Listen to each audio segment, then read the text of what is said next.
tema que eu quero tratar essa noite, o título é Retrospectiva da Vida Cristã. E nós estamos chegando no final de mais um ano. E é normal, nesse ano, no final do ano, as empresas fazerem avaliações do ano que passou, como que foi o ano, né? Quanto lucro teve, o quanto deixou de ganhar, aonde estavam os acertos, aonde estavam os erros. Também é normal elas fazerem projeções para o próximo ano, e muitas até para 3, 4, 5 anos para frente. Algumas pessoas também, quando chega no final do ano, fazem uma avaliação do ano que passou e colocam também novas metas, novos objetivos, alvos para alcançá-los no próximo ano. É verdade que muitas vezes as pessoas lançam esses desafios e não conseguem atingir, ou não buscam tentar atingir. Para alcançar um objetivo ou um alvo, é preciso lançar um alvo para o ano que vem que não seja claro. Tem que ser claro, tem que ser objetivo. Também é preciso você traçar um plano para poder alcançar aquilo. Não adianta você lançar um alvo e não ter um plano para chegar lá. E também é preciso, no meio do caminho, fazer avaliações.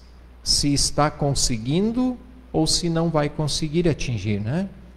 Um exemplo bem simples para vocês entenderem do que eu estou falando.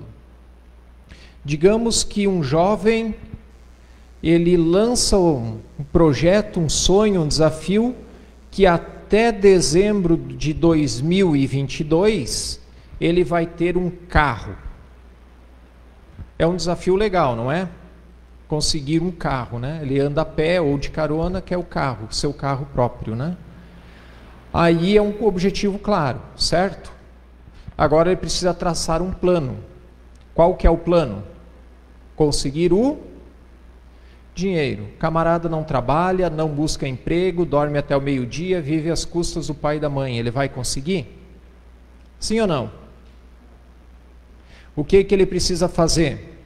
Buscar um trabalho, juntar o dinheiro, fazer avaliações, ver se está sobrando de fato, para quando chegar no final do ano ele conseguir comprar o carro. E também ele vai ter que fazer a avaliação se ele vai conseguir comprar o carro que ele quer ou o carro que ele vai conseguir, né?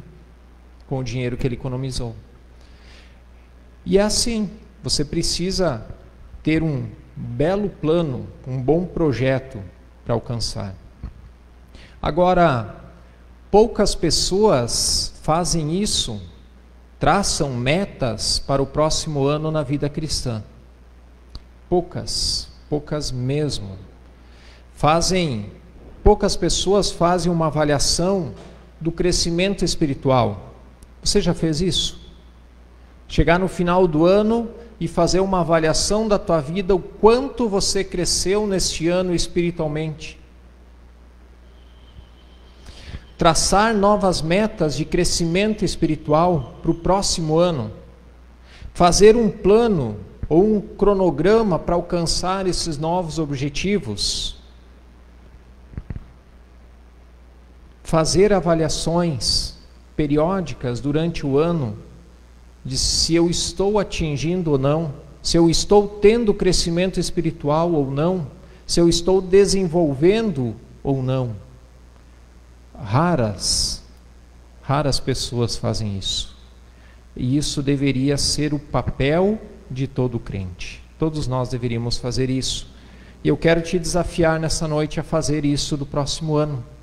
Fazer uma avaliação deste ano que passou e fazer uma projeção para o ano que vem. A estipular metas para o próximo ano, mas não meta de compra de carro ou de reformar casa, mas eu estou falando de vida espiritual, vida com Deus.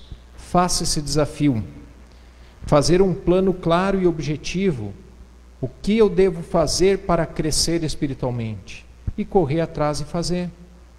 Como o rapaz que eu dei o exemplo, talvez ele sabe que para alcançar o objetivo ele precisa trabalhar para ganhar um salário, ganhar dinheiro e economizar. Mas se ele não botar isso em prática, ele sabe o que tem que fazer, mas não faz, não vai conseguir atingir. E a ideia aqui é você pôr em prática. Mas eu quero tratar aqui de um assunto extremamente importante que talvez vai te ajudar com esse desafio. É um assunto delicado que eu quero tratar. E em nenhum momento eu quero ofender alguém. Em nenhum momento eu quero mandar recados do púlpito. Pelo contrário, eu quero te ajudar a crescer na vida espiritual, na vida cristã. Se algum momento, você que está aqui, você que está nos acompanhando de casa, você se sentir ofendido com algo que eu for falar aqui nesta noite, vamos fazer um combinado. Você não se ofenda, você olha para Deus e reavalia a sua vida com Deus. Talvez é Deus te dando uma chacoalhada, porque Ele quer que você mude em algumas áreas. Pense que Deus está falando com você. Certo? Podemos combinar assim? Ok. Primeiro assunto que eu quero tratar, que tem tudo a ver, e você vai entender no todo, é sobre a apostasia. A apostasia é o abandono da fé, certo? E é um dos sinais dos últimos tempos, que a Bíblia diz vai ser a apostasia. Abra a tua Bíblia em 2 Tessalonicenses 2:3. 2 Tessalonicenses 2:3. Capítulo 2, versículo 3.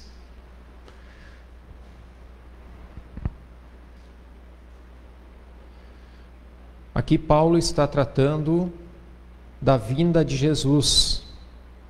Se você for olhar os versículos anteriores, e o versículo 3 diz: ninguém de modo nenhum os engane, porque isto não acontecerá, ou seja, Jesus não voltará sem que primeiro venha a apostasia, e seja revelado o homem da iniquidade, o filho da perdição. Este é um dos sinais dos últimos tempos. Jesus não vai vir sem antes acontecer uma apostasia dentro das igrejas e o filho da perdição ser revelado. Quem que é o filho da perdição? Que aqui se refere? O anticristo. Então essa história de tentar adivinhar quem vai ser o anticristo, esquece. No tempo certo, antes da vinda de Jesus, ele vai ser manifesto. E todos saberão, não vai ser especulação, mas vai ser colocado isso às claras. E a gente vai saber quem que é o filho da perdição. Mas o que eu quero salientar é que antes disso virá a apostasia. A apostasia, como eu já falei, é o abandono da fé. Então, quem que vai apostatar da fé? É os de fora da igreja? Sim ou não? É os de dentro da igreja. É aqueles que estão na igreja, aqueles que estão carregando todo domingo a sua Bíblia para vir no culto. É os que estão lotando prédios, buscando Deus. E esses vão apostatar.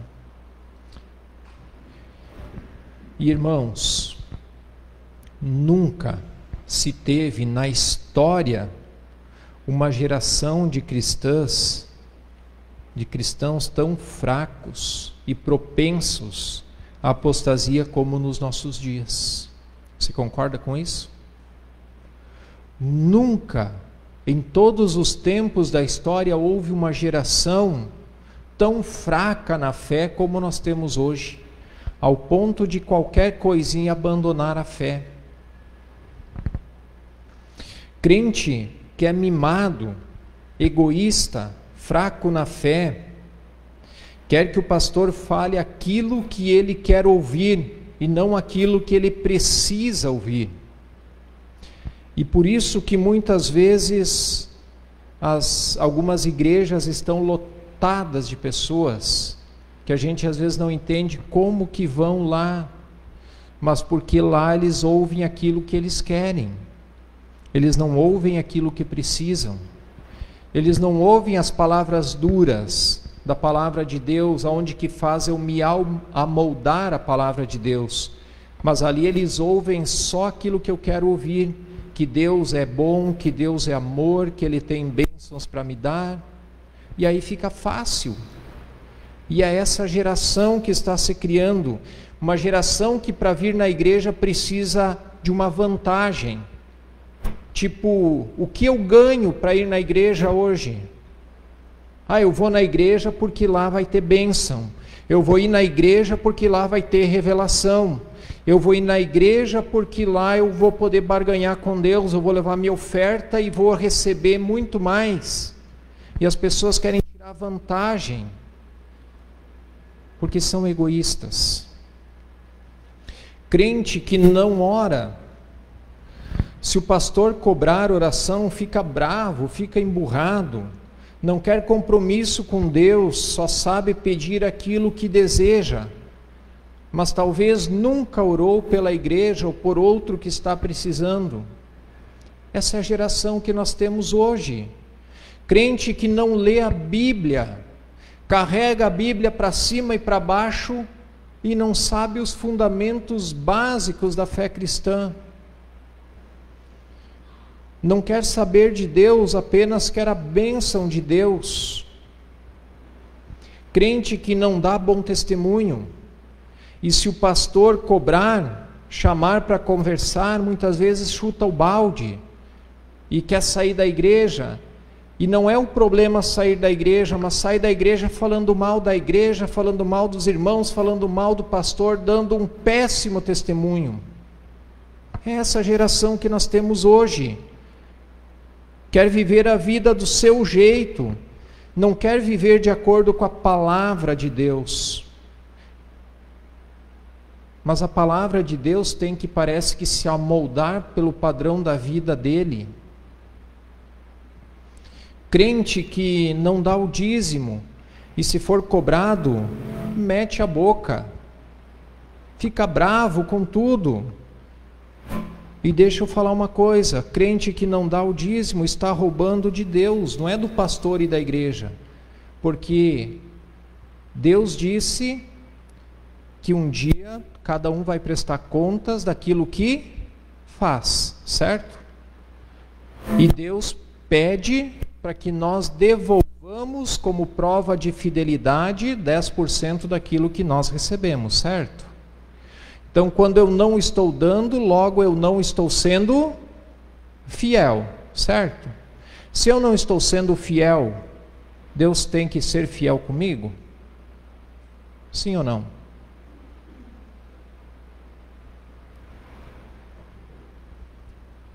E as pessoas, se você for falar com algumas, vão ficar bravos. E aí a culpa é do pastor que está pedindo dinheiro. É o pastor que quer dinheiro. E aí por diante. Mas na verdade está roubando é de Deus. Crentes que não são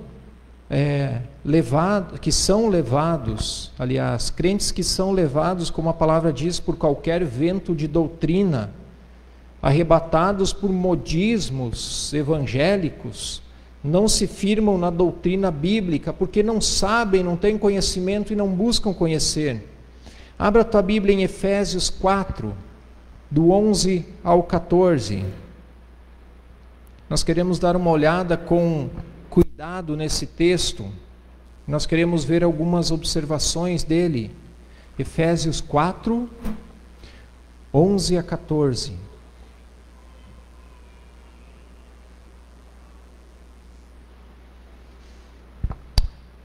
Efésios 4, do 11 ao 14, diz assim: E ele mesmo concedeu uns para apóstolos, outros para profetas, outros para evangelistas e outros para pastores e mestres, com vistas ao aperfeiçoamento dos santos, para o desempenho do seu serviço, para a edificação do corpo de Cristo.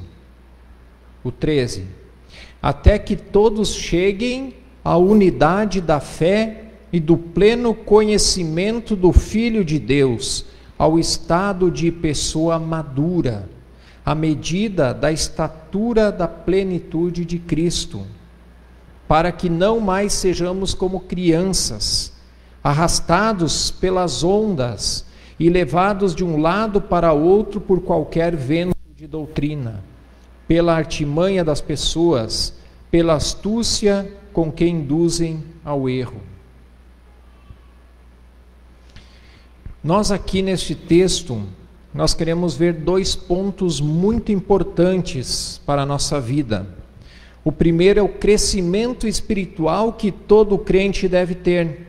Aquilo que eu falei no início, de pôr objetivos para o próximo ano, de ter crescimento espiritual, de ter experiências com Deus. E aqui diz nesse texto que nós devemos buscar a Deus até que todos cheguemos à unidade da fé. O que é isto? O que isso significa? Que todos chegamos à unidade da fé. Aqui Paulo, quando escreve aos Efésios, a igreja de Éfeso, ele está querendo que a igreja toda se comprometa com Deus, ao ponto de toda ela crescer como um todo, parelhas, não um crescendo e outro ficando para trás, mas todos juntos até que todos alcancem a unidade da fé. É fácil a gente entender quando a gente olha para uma lavoura, e o Wilson, seu Zanata que plantam, eles vão entender muito bem, né, Mateus? Quando você planta um soja e tem que replantar, você replanta o soja, depois você olha, tem aquele pé de soja mais grande, outro baixinho no meio, fica todo desparelho, fica feio de ver, não fica? Não fica mais bonito a lavoura quando está toda igualzinha, parelhinha, bonita? É essa a ideia, todos crescerem juntos, até que todos cheguem ao pleno conhecimento do Filho de Deus, a unidade da fé e pleno conhecimento do Filho de Deus. E aqui eu vejo, segundo esse texto, que a única forma de crescimento é pelo conhecimento do Filho de Deus, conhecendo Jesus, buscando Cristo. A única forma. Precisamos estar à medida da estatura da plenitude de Cristo. É fácil chegar à estatura da plenitude de Cristo? Como Paulo dizia, se vocês acham difícil imitar Cristo, então faz o seguinte: sejam meus imitadores como eu sou de Cristo. Ele atingiu esse objetivo. E ele quer agora que a igreja toda cresça ao ponto de poderem também dizer para os outros de fora: olhem para mim, olhem para a nossa vida e sejam nossos imitadores. Porque quando vocês nos imitarem, vocês estarão imitando a Cristo. É isso que Paulo está falando. E nós precisamos buscar isso. Nós precisamos crescer. Ser maduros na fé e não ser como crianças. Agora, como que eu atinjo isso? Como que eu consigo chegar lá? Buscando a Deus, lendo a Bíblia, orando, vindo na igreja, nos cultos, nos estudos, nos encontros de casais, de homens, MCM e daí por diante. Por quê? Porque todo encontro que a gente faz na igreja, todo estudo, todo culto, a gente estuda a palavra de Deus. E estudando a palavra de Deus, eu vou crescer no conhecimento, vou crescer na fé, vou crescer na comunhão com a igreja, e assim só nós podemos crescer juntos. Caso contrário, alguns crescem e alguns ficam. E aqui deixa eu tocar num assunto. Como eu falei, se você ouvir algo que seja Deus te desafiando, porque eu não quero entregar recado para ninguém, mas nós temos irmãos aqui na igreja que nunca participaram de alguns encontros. Nós temos irmãos na igreja que nunca vieram no estudo bíblico. Temos irmãos da igreja que nunca vieram no encontro, as irmãs, encontro da MCM, ou os homens no encontro de homens, casais nos encontros de casais. E às vezes nós estamos nos encontros, nós temos mais pessoas de fora, visitantes, do que da própria igreja. E eu fico pensando o que está faltando. O que está faltando? É interesse? É querer buscar? É olhar para as coisas do mundo e achar mais interessante? O que nós precisamos fazer para que essas pessoas venham? E aí, lendo esse texto, eu entendi que nós não temos que fazer nada. É a pessoa que precisa querer. É a pessoa que precisa buscar. É a pessoa que precisa chegar a ser madura na fé, ao pleno conhecimento da estatura de Cristo. É a pessoa que precisa buscar. Não é o pastor que tem que ligar de atrás e buscar na casa e trazer, mas é a pessoa que precisa. Mais uma vez te desafio. Eu atinjo também esse objetivo quando eu sou fiel a Deus. E eu toquei no assunto do dízimo, por quê? Porque, como eu já falei em outras ocasiões, o dízimo é reflexo de o resto da vida. Se eu sou fiel a Deus em tudo, eu vou ser também no dízimo, é automático. Quando eu não sou fiel no dízimo, é porque eu já não sou fiel nas outras coisas. E nas outras coisas eu não enxergo, mas o dízimo talvez eu consigo ver que o irmão não traz o dízimo. É visível. Mas na verdade a fidelidade com a parte financeira é só um reflexo da vida cristã. Porque se eu de fato não sou fiel nessa área, nas outras áreas eu também não sou. Não é fiel. Pode achar que seja, mas não é. Tudo isto só se faz sentido, como eu falei, quando a pessoa quer.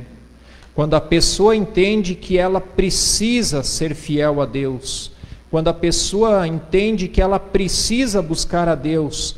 Quando eu entendo que eu preciso, aí eu vou atrás. Até então, não resolve. E o segundo ponto desse texto é o cuidado com as falsas doutrinas e a apostasia, como eu já falei. No final dos tempos iriam surgir falsos mestres e falsos profetas. E a palavra diz que até os eleitos eles iriam enganar. Porque eles são bons de papo. Eles têm uma falácia bonita. Eles enrolam aquele que é fraco na fé. Eles enrolam aquele que não tem conhecimento bíblico. Eles enrolam aquele que não cresceu, que é criança espiritual. Dá para a gente entender com a nossa realidade, né? Você enganar um adulto é mais difícil do que enganar uma criança, certo? Uma criança é fácil de enganar. Você trocar algo por um pirulito, uma bala, um bombom.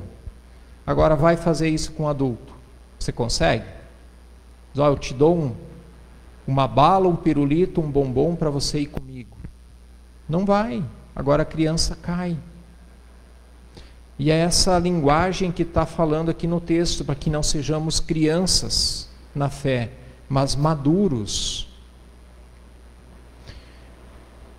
Juntamente com esses falsos profetas que iriam vir, então chega a apostasia.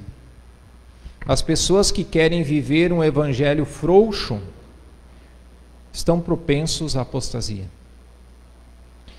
O crente que não está firmado na palavra de Deus é levado por qualquer vento de doutrina, porque não conhece. Eu já falei do exemplo, né, das pessoas que vão trabalhar no banco para identificar a nota falsa de dinheiro.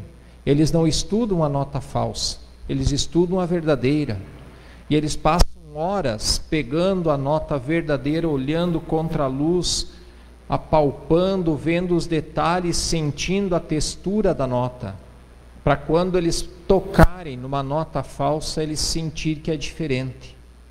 Não é olhando a diferença, mas é olhando a real. E assim também é com a palavra de Deus.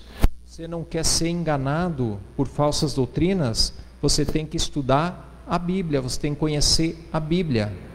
Caso contrário, você será enganado. O crente que não está firmado na palavra de Deus e vai nos modismos gospel. Não sei se você já ouviu, mas a gente vê isso muito nas igrejas mais grandes, e uma vira moda e vai pegando nas outras. Agora a moda é pintar toda a igreja de preto, com o fundo preto, colocar luzes de LED, canhões de LED para ficar mais bonito. Aí tem os modismos gospel, e aí vem cantores gospels, e se levanta pessoas no meio gospel pregando algumas coisas que são meio distorcidas, mas leva multidões, principalmente jovens, a fazer aquilo que eles estão falando como se aquilo fosse o correto. E se você não está dentro, você está fora. Vivemos um tempo onde tem se levantado seitas evangélicas.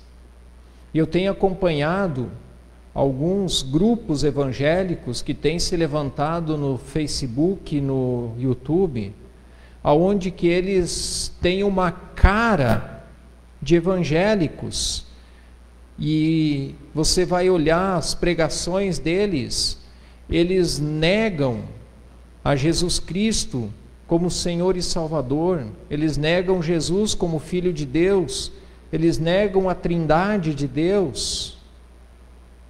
Mas aí você vai olhar quantos seguidores eles têm, é milhares.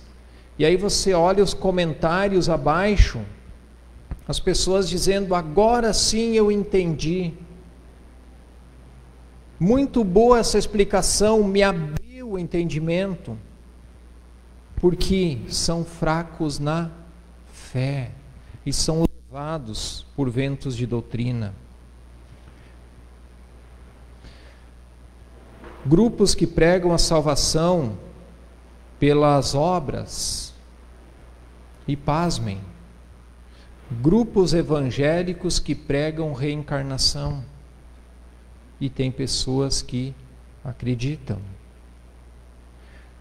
Tem ganhado milhares de seguidores e trazido muita dor de cabeça para dentro das igrejas.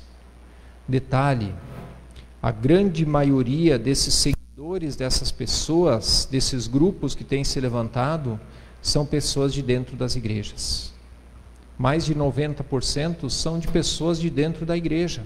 Não são de fora da igreja, mas são de dentro da igreja. Lembra que eu falei? A apostasia vem de dentro. Pessoas que são levados por falsas doutrinas não são firmados. E a apostasia também, como nós lemos, é um sinal da vinda de Jesus. Ele está próximo. A apostasia está acontecendo. A apostasia já começou e ela tem se intensificado nos últimos tempos. E agora, nesta geração, eu olho e vejo uma geração mais propensa a isso. Jesus disse que iriam surgir esses falsos e iriam enganar. E estão surgindo.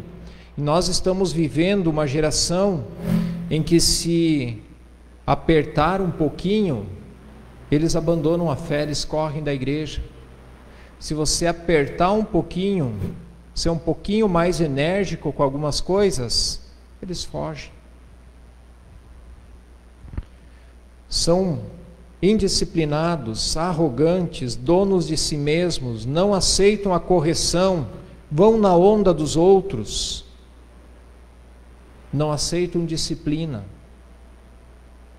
porque querem viver a vida do modo deles e não como Deus quer que vivam. E eu vou dizer uma coisa, irmãos, aonde em vários países nossos irmãos estão literalmente perdendo a cabeça por causa do Evangelho e do amor a Cristo, nós vemos aqui no Brasil a liberdade que nós temos, pessoas abandonando a igreja, abandonando, dando as costas para Cristo, para seguir falsos profetas. Isso dói, isso dói. Nós queremos muitas vezes mudar a Bíblia e amoldar a Bíblia na nossa maneira de viver e não o contrário. Se submeter a mudar a nossa vida de acordo com como a Bíblia quer que nós vivamos. Irmãos, parece que muitos estão brincando de ser cristãos. Que a igreja é o clube, que vem no domingo quando querem vir, e tem que estar tudo bonito, perfeito, como eles querem, senão reclama de tudo. Se o louvor não está de acordo, não estava legal. Se a palavra pega, né, como a gente diz, aperta no calo, reclama porque o pastor não é bom.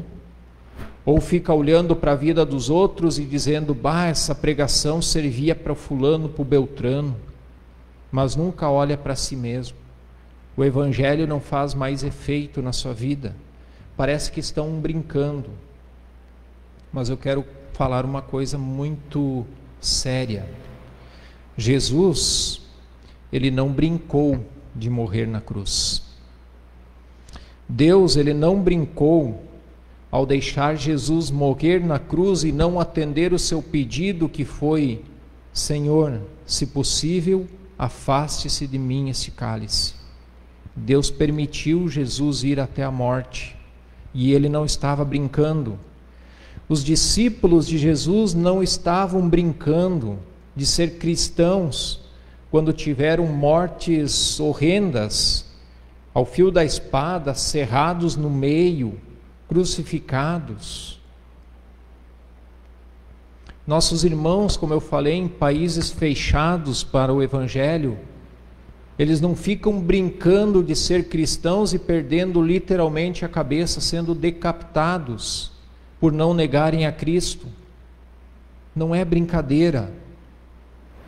Deus não está brincando quando diz que aquilo que o homem semeia, isso também ceifará.